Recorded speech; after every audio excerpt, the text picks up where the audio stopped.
there's an adage to that uh, grieving resolves flashback. Bracket step 9 on the list of things. Here, the book describes a situation whereby a client came in after having a stressful morning and very stressful time, saying, "I'm such a loser." They were visibly flushed and anxious. She opened the session by exclaiming, "I'm such a loser. I can't do anything right. You must be sick of working with me." This was someone who had on previous occasions been moved by my validation of her ongoing accomplishments in our work. Based off what she had uncovered about her mother's punitive perfectionism in previous sessions, I was certain that being late had triggered her into an emotional flashback. In this moment, she was experiencing right-brained emotional dominance and a decrease in left-brain rational thinking. As so often happens in a flashback, she temporarily lost access to her post-childhood knowledge and understanding. This appears to be a mechanism of dissociation, and in this instance, it rendered my client amnesic of my high regard for our work together.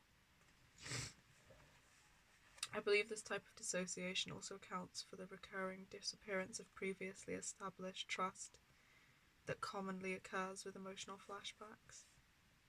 As we progress in our recovery, we learn that flashbacks can cause us to forget that our proven allies are in fact still reliable.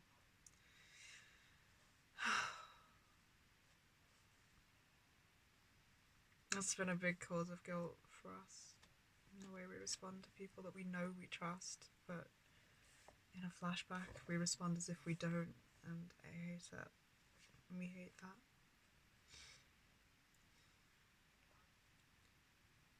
With enough practice, however, we can learn to interpret feelings of distrust with proven friends as evidence that we are in a flashback. I am so fucking proud right now because we have been starting to kind of be able to do that. A hell of a lot of work.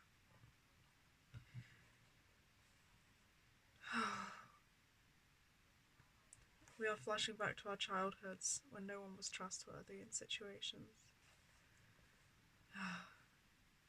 So then, grieving resolves flashback. Step 9. Returning to the above vignette, I wondered out loud to my client, "Do you think you might be in a flashback?" Because of the numerous times we had previously identified her emotional upsets as flashbacks, she immediately recognized this and let go into deep sobbing. She dropped into profound grieving. Her crying combined tears of relief with tears of grief. Her tears of relief came from being able to take in my empathy. Her tears of grief were the feelings of her abject childhood pain being released. Her tears of relief also came from once again remembering the source of this previously confusing and overwhelming pain.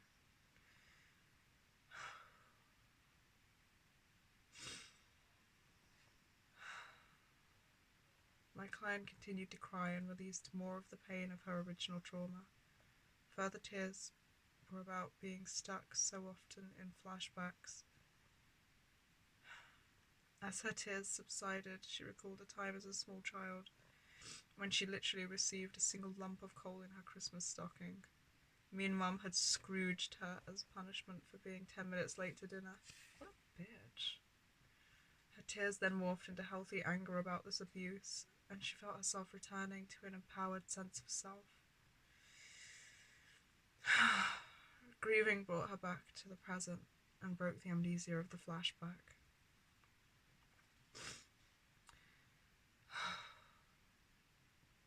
I feel like that's what's happening for me right now. What we've just achieved. I feel really tired. My chest hurts and the ache of grief is definitely there.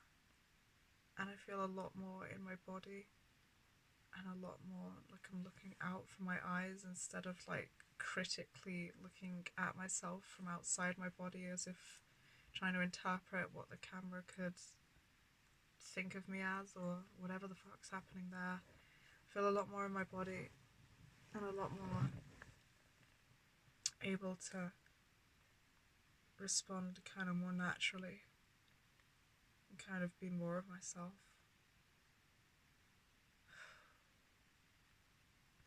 A lot of possibilities feel like they've just opened up around me in my behaviours and actions, my possible reactions.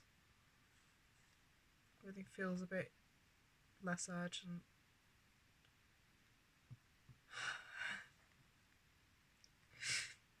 That's pretty fucking awesome. That's some pretty fucking amazing work right there.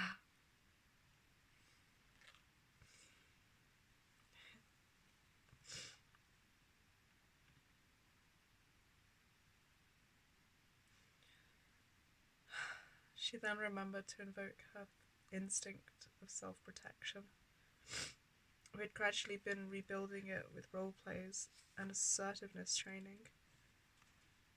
It's so wild to me that so much of the stuff that we just happen across as a system will go, hey, let's create a game out of this, is like actual stuff used in therapy. Fucking love it.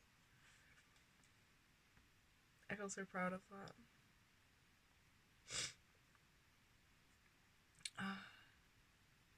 Her tears then morphed into a healthy anger about this abuse, and she felt herself returning to an empowered sense of self.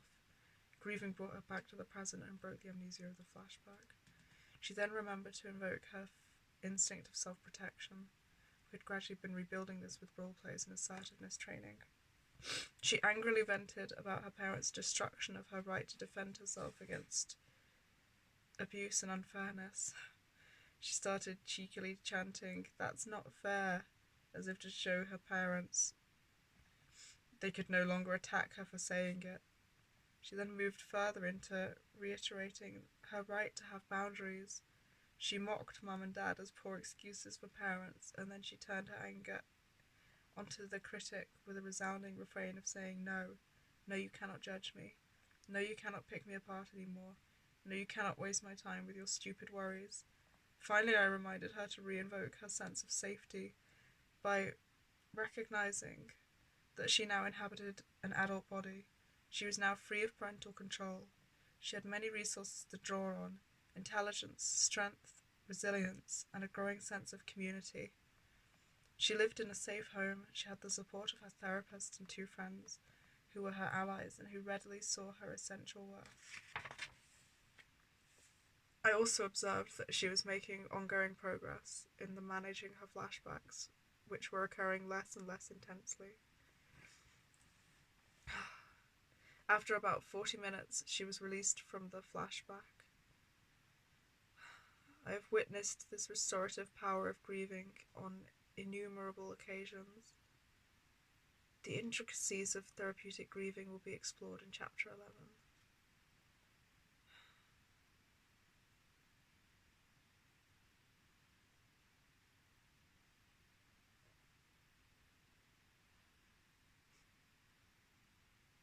This is very helpful and kind of cool to know, and I want to read more. I'm fucking exhausted though.